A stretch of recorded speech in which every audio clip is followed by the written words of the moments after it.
Welcome to Octagon News, where we bring you the knockout no one saw coming. Joshua down in the 5th by Dubois. If you thought that was wild, stick around because the MMA world has plenty more punches to throw. On Saturday night, in front of a packed crowd inside the Wembley Stadium, Joshua and Dubois went to battle inside the ring with the IBF belt on the line. Big names such as the likes of Tyson Fury, Conor McGregor, and Alexander Usyk were all in attendance as the two Brits fought on home soil. As the fight began, Dubois was quick out of the blocks as he landed a huge right hand towards the end of the first round. Joshua made the count and was then saved by the bell. In the second round, Dubois continued to go for AJ in a bid to end the fight early. 34-year-old Joshua looked shaky and was hit multiple times by his opponent. Joshua was knocked down again in the third round and was saved by the bell again. In the fifth round, the pressure finally told as Dubois landed a huge punch to put Joshua on the floor. Joshua was never surviving the count this time as the referee waved off the fight. Dubois has successfully defended his title with a huge victory over Joshua. Matt Serra was not impressed with Tim Welchs' coaching performance. Former UFC welterweight champion Matt Serra knows a thing or two about coaching. The Serra Longo fight team has been one of the more underrated over the years, producing several unheralded champions. The latest to join the mix is Merab Dvalishvili, who dethroned the now former bantamweight kingpin Sean O'Malley via a unanimous decision at UFC 306 this past weekend. When assessing his opposing coach's performance, Serra thought Welch did a poor job, to put it mildly. This fight exposed him as a coach because when your guy is winning and knocking people out, sure, you look like a superhero. When your fighter is obviously losing the fight and starts losing rounds, Tim Welch was like not wanting to hurt O'Malley's feelings. Okay, good round. No, you're losing 3 rounds, you gotta get in his ass. He was afraid that he did not know how to handle his guy with that many rounds, and I thought his corner work was shit. So he exposed himself. Dvalishvili took care of business, and Tim Welch had no answers for his fighter. So apparently Tim Welch's coaching tip is, if you're getting your ass kicked, just remember, pain is temporary, but memes are forever.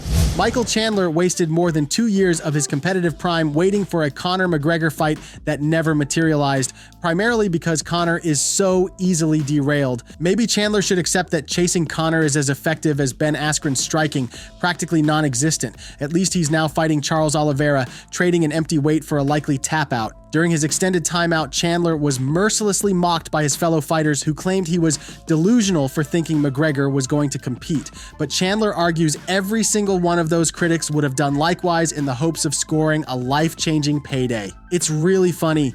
You've had 1,000 fighters sit here across from you and talk to you doing interviews, and all of them who have said that I was Conor's little whipping boy, or I was waiting too long, or I was wasting my career.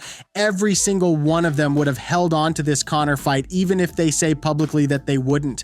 Every single one of those guys wants this fight. Do you think Michael Chandler wasted 2 years waiting for Conor McGregor? Who do you believe will win between Chandler and Charles Oliveira? Share your thoughts in the comments below the video.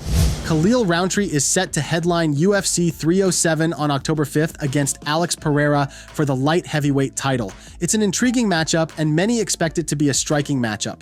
However, Rountree's coach John Wood thinks once Pereira sees Rountree's striking and power, he will shoot for a takedown. It's an interesting comment from Wood, considering Pereira hasn't typically gone for takedowns in his career. However, Wood thinks that Khalil Rountree won't attempt to shoot and is comfortable standing and trading with Pereira, as he is confident he is the better striker. In a nutshell, yes, I believe honestly my gut, I think Pereira shoots on Khalil. I think he's the one that breaks game first and shoots on Khalil to try to get that takedown, because that's actually something he's done. I mean, we ain't shooting over here, I can tell you that. Yeah, Pereira's definitely going to take one look at Rountree and think, you know what? Forget this striking stuff. Let's see if I remember how to wrestle. Makes perfect sense when you're one of the most feared strikers alive, right? Daniel Cormier knows a lot about how the UFC pushes you to keep competing when you'd rather retire, and in his experienced opinion, he thinks the UFC will make Jon Jones versus Tom Aspinall happen before Jon Jones rides off into the sunset.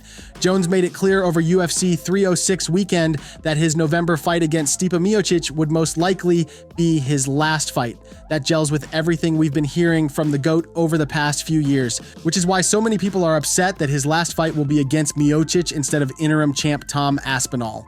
Cormier and Ben Askren discussed the situation in the latest episode of Funky and the Champ. I believe that when push comes to shove, they might nudge him if he gets through Miocic. They nudge you, they nudge you, they nudge you, and then you end up getting more money, and then you ultimately fight. Do you think Jon Jones and Tom Aspinall will ever face off in the octagon? And if they do, who do you believe will come out on top? Share your thoughts in the comments below.